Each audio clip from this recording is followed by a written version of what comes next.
My name is Elijah Cole. This is week 1 of FTT111, and I am late.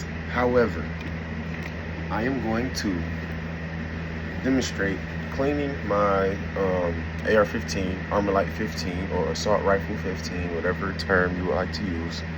I'm going to demonstrate cleaning this, and I will demonstrate cleaning my workspace, my workbench. However, my workbench is kind of like half my table, half my child's table, so please bear with me. Okay, the first thing that I like to do when I clean any firearm is I like to safety check said firearm. So, this is my AR-15. It is a Radical firearm. It's not a Radical Defense, that's the top tier. This is just a base model Radical firearm. So, you drop the mag or home defense rounds. I know it's not one in the chamber, however, you still check that. Okay, that's your physical check, but now we're gonna do our visual and a little deeper. You know, we're gonna throw that finger in there. Of course, obviously, of course, we know this, right? Boom. Now, next step would be to pop the pin. Some people pull the trigger. I like to do stuff different, but I pop the pin first, and then I drop her down. And then I drop my trigger. The reason why I do that is because I want to save the life on my firing pin, because I haven't had a chance to buy extras yet, okay? Then we go from there, we pull our BCG out, we pull our bolt carrier group out along with our charging handle. That's a basic field strip. And you want to do a nice little check. We're just going to do a nice little check. Even though this girl is super clean, I bought her, haven't even had a chance to go take her to the range, but I did clean her down when I first got her and super lubed it. So that's that. Now we're gonna get our cleaning bag. I don't know how long this video is supposed to be. I didn't get to read it.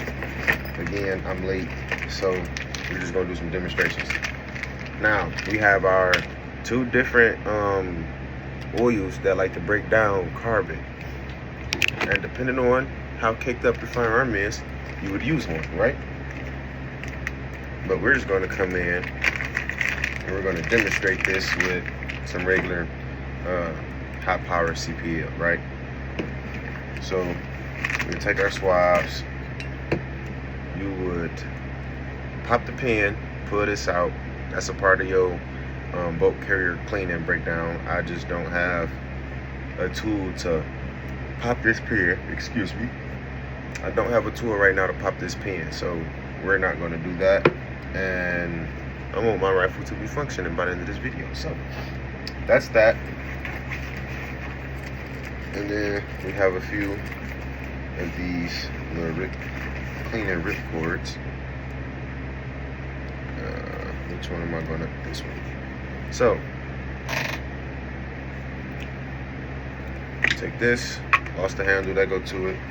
However, we would take our oil, or should I say our solution to break down the different various amounts of carbon buildup from you firing your rifle. Now, we would take this. I could pop this other pin and just have the lower alone, but this is how I want to hold it right now. Excuse me. Excuse me. So, focusing on our lower, a few places that we want to focus on to really, really clean and shine. It's going to be this trigger, the trigger group here. You want to make sure your bolt catch and release is clean as well. Carbon does build up around the area of the buffer as well. Now I'm going to pop this other pin.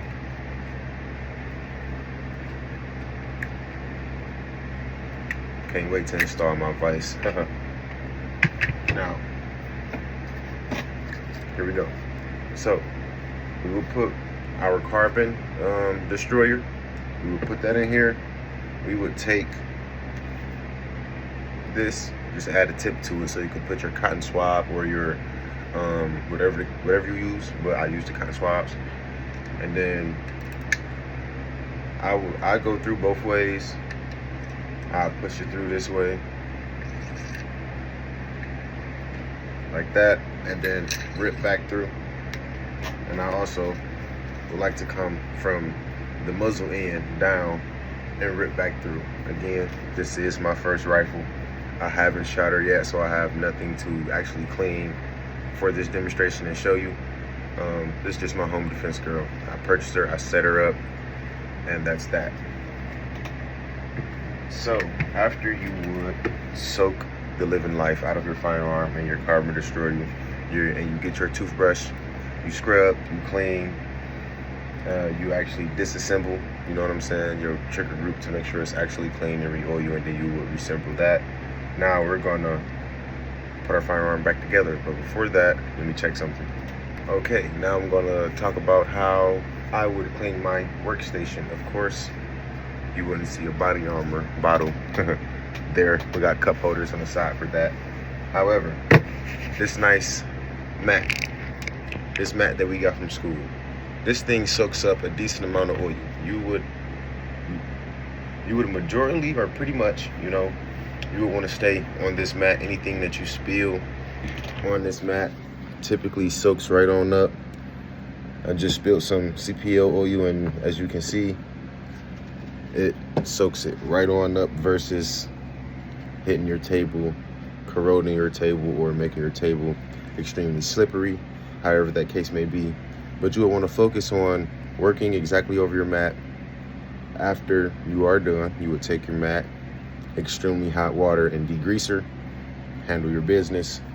Alcohol or peroxide, I like to use just straight alcohol, wipe down my whole table, and there we are. Now we are going to demonstrate one reassemble of the AR-15, because I just completely broke mine down for the most part, and then we are going to walk through the function steps of the AR-15, or the cycles of operation. Every firearm has a cycle of operation. So we take our upper, we take our lower. Matter of fact, let me slow down. Forgot something. Boom, bang. That's what I forgot. Forgot that right there. So first, we take our charger handle. We get that down in there until it sits in its favorite little position. Bingo. Boom. Here we go. Now we take our bolt carrier group, and we take our bolt. We sit that in, line that real nice. And I am going to re-oil this. I'm about to re-oil this girl, because it's been a while since. It's been a while. She been sitting and it's been getting warm. So we're gonna throw some oil up there.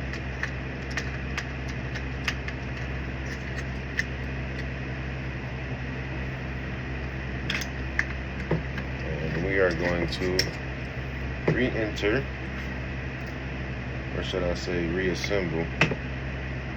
We are going to reassemble this rifle. Okay. That wasn't on camera, but we can do it again. Okay. So this is how you put that back in. The charger handle has these little tabs. You'll feel it when you get it in there. It's gonna drop right in and go all the way down, like so. Pull it out halfway. Take your bolt, BCG, push that in there as well. Now, we're good with this. Now we have our lower. We take our lower and we pair it with the upper. Muzzle down into the lap.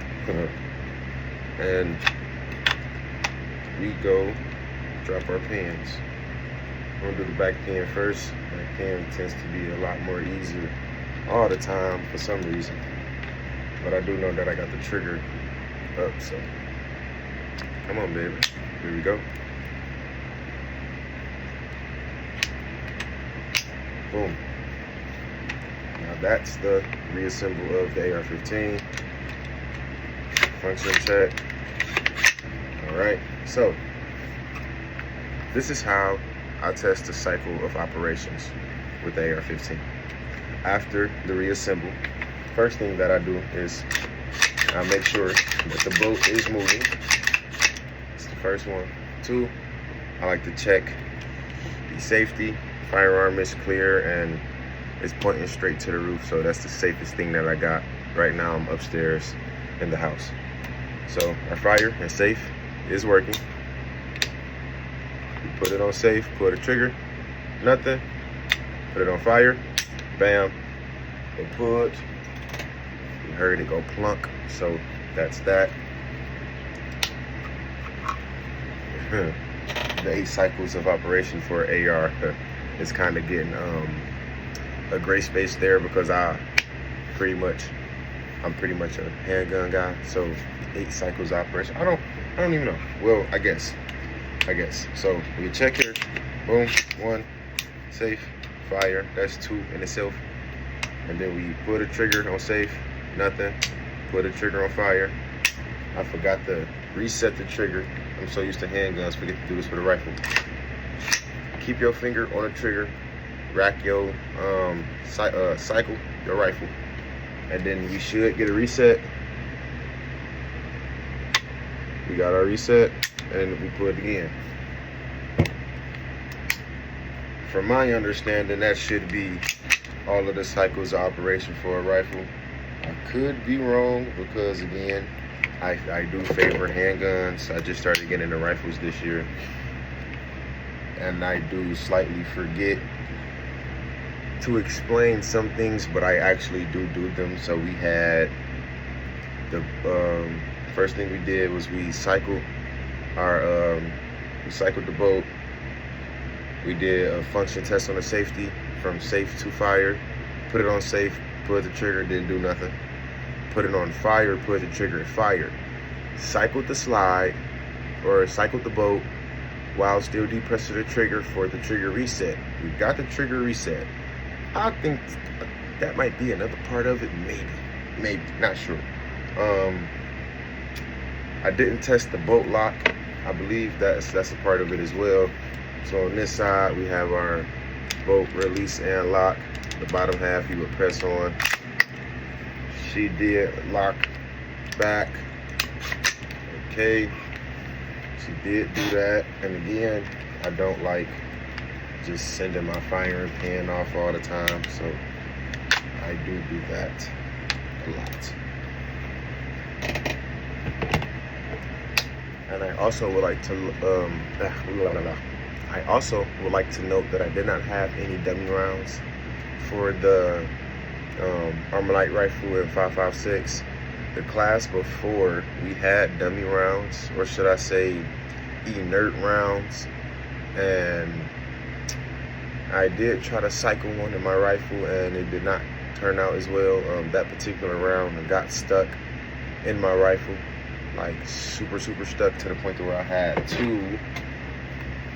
At first I was thinking about sticking something down the barrel to push it out, which I actually did do. Amateur move and panicking state. However, I had to actually take my I forget the name of this thing. It's so early in the morning. I just want to call it a slide. I'm so used to handguns. Charger handle. I had to take my charger handle, and on top of that, give it that force down into the ground, like that, so I could get that to open. So I do not have any dummy rounds. Haven't had a chance to purchase any, or should I say snap caps. I didn't have any snap caps. And the particular inert round, or the round that we use to do the measurements, along with us taking the projectile, separating the projectile from the case, that almost destroyed my rifle. So we're gonna leave that there. And however, this is the end of my video. Again, my name is Elijah Cole. This is week 1 of FTT 111. Thank you.